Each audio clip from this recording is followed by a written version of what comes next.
This is just my opinion of, I'm not a mechanic, but I've had a lot of experience with all different kinds of older engines. This is my list of what I think are the best engines ever made. Again, I'm not a mechanic. I have some mechanical skill, but I wouldn't call myself a mechanic. So this would be like the A tier, pretty much. Pretty much any Buick engine actually built by Buick. Any of their V6s, any of their V8s.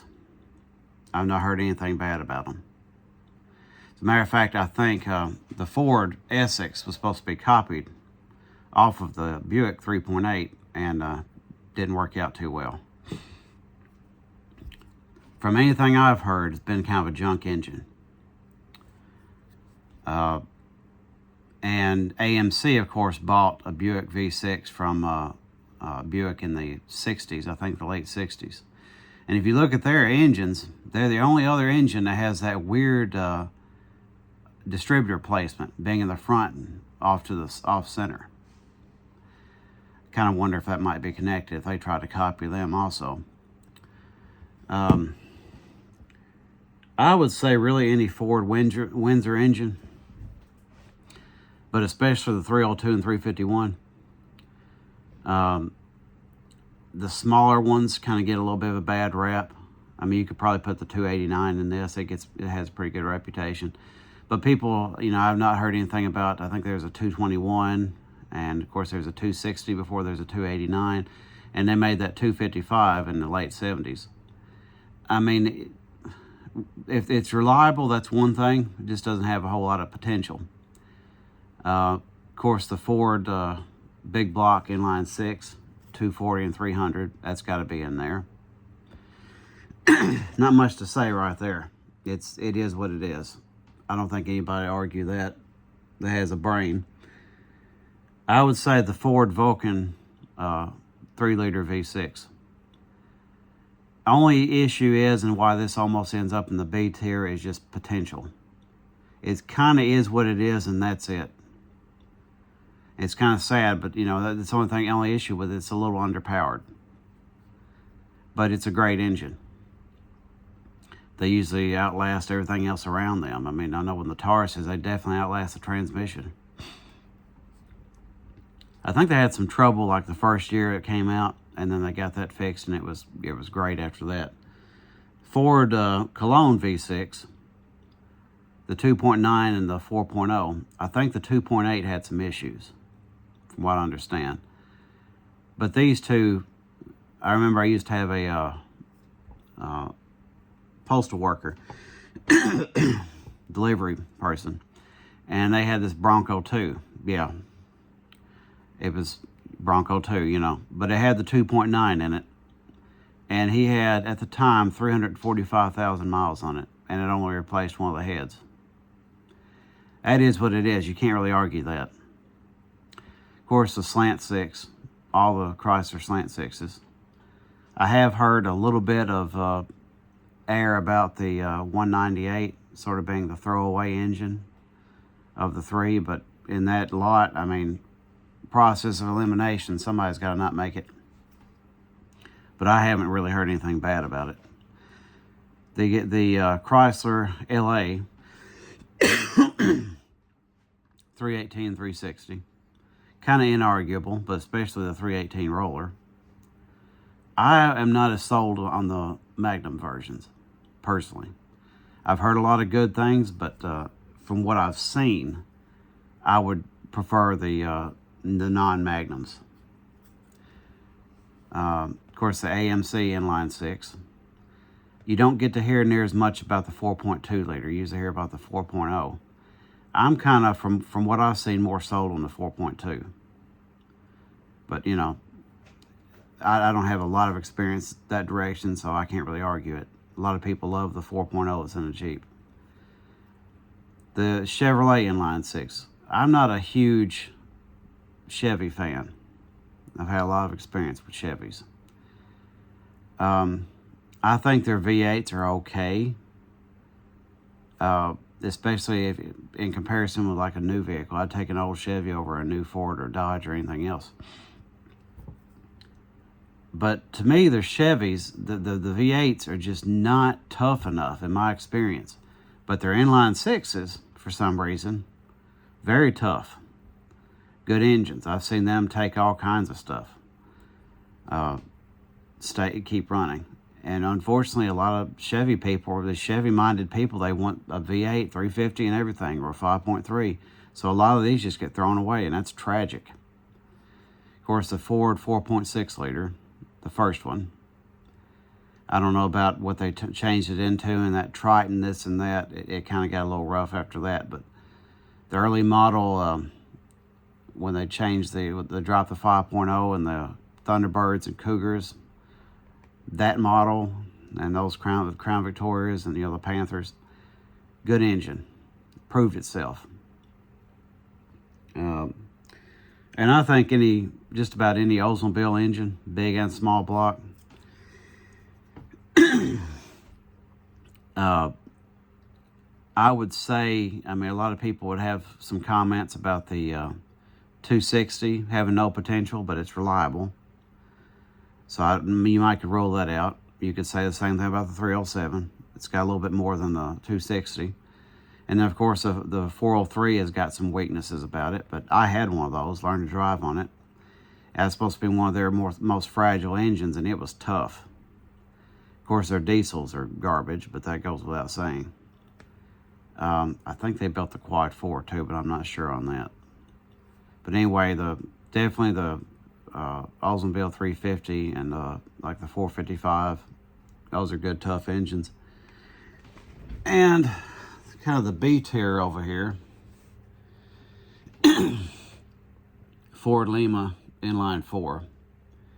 I thought it's a good engine. To me, it's almost A tier. My only issue is you only got so much potential before you have to add a power adder. And to me, you could argue that it's still A tier, but then you got the small block, the Lima inline 6s. To me, also could be in the other list. The engine, the only issue is they got that head and intake manifold that's one piece, and it's problematic modifying it. But it's still definitely a great engine too. The Chrysler EGA V6, like the 3.3 and a 3.8, good engines, but it's an interference engine, and that's a major flaw. I had one go for 250,000 miles, 250-something thousand miles, and then it ate itself. So you can't really call it a bad engine when it goes out then, especially being an interference engine. The Iron Duke, you hear some bad things about it, and you mostly hear good things. But it sounds terrible, and I'm not sure how much performance potential it has, but, it's got a jaded enough past to where it can't quite make it to the top tier. But it's high up. And then, Chevy small block V8. A lot of people would put these in the top tier. I'm sorry, can't do that. Not in my experience. I've seen way too many of them fall apart. And, people will compare these to the small block Ford. I'm sorry, you can't do that. It won't hold up. It won't. That's just the reality of it. It's good to play team sports and this and that and have your favorite. And you're not wrong. If Chevy's your favorite, you're not wrong. It's just an opinion. But you also have to go for facts. And I think a lot of people who would swear that Chevy is tougher than anything else has only owned Chevys. I've seen way too many Chevys that are on their third, fourth engine. No exaggeration. I think they seem to think that you just use it and wear it out and throw it away and put another one in. And you could say the same thing about the 4.3 liter, although it got a lot tougher later on. I know the early models had some serious issues. I didn't put it in here, but the Chrysler 3.9 liter would probably be sort of a B tier. Good engine. It did have some weird running issues like the 4.3 V6 did early on. and they seem to have it stable, steadied out, and it got to be a pretty decent engine. They're pretty long lasting. You still see a lot of them going around. Let's see. Of course, I left out a lot, I don't know a lot about AMC V8s. I don't know a lot about the Mopar big blocks. Not a lot about Pontiac V8s. Did have a 301. And it was extremely high mileage and it was running bad at the time, but you can't really judge it on that. He had replaced the that plastic timing chain or whatever. So that was actually an original flaw, but considering what it was, it did okay, but it's not enough for me to be able to judge anything. Cadillac V8s,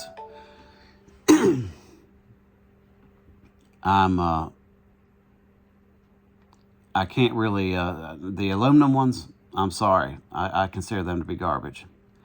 Now the iron blocks that they used to build, you hear a lot of good things about. I don't know much about it, so I really can't give any judgment on it.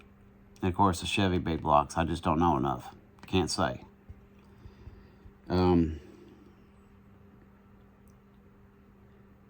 Yeah, the ones that, to me, some people get a lot of good service out of, but I'm not sold on. The Ford Escort engines, even early on, a lot of people get a lot of good service out of them. I'm not sold on them at this point. I've seen some old, like, classic Ford Escorts, and I've thought about getting one. I'm just like, I'm just not sold on the engine. Chevy Cavaliers, I've seen a lot of people get good service out of them, especially the 2.2 liter. I'm just not sold on them myself. Seen people get a lot of good service out of the K cars, but most of the time when I've ever heard one, it's been tapping. Had a couple of Chevy 2.8 liters in the family. They were okay. They're not really a bad engine. I'm not sold on them. 3.1 is supposed to be a little bit better, but to me, it kind of goes in the category as the Chevy V8. I'm just not sold on it. So anyway, that's nothing personal to anybody. That's just my opinions on what I've experienced. If you're looking to get an older vehicle and build them up, and even some of the ones I sort of talk down on, if it interests you, give it a shot, because I guarantee you can find engines that and vehicles altogether that have a bad reputation, and at some point you'll see somebody going around driving one of them and has great service with it, loves it. So as long as you're just getting an old vehicle, if you like it, go for it. I'd much rather see somebody do that than get these getting this endless car payment thing. They get a new one, it starts falling apart, they gotta get another new one. Car payments for life. And you're sort of the test rat, so to speak, the lab rat, because those recalls happen. That's what a recall is. They don't know. You're driving it. You don't know it's about to have a recall, and God only knows what it might be. So hopefully somebody got something out of this. Obviously defer to real mechanics over me. Do a lot of reading and studying. You can't really do too much studying on it. That's just one person's opinion. Anyway, more later.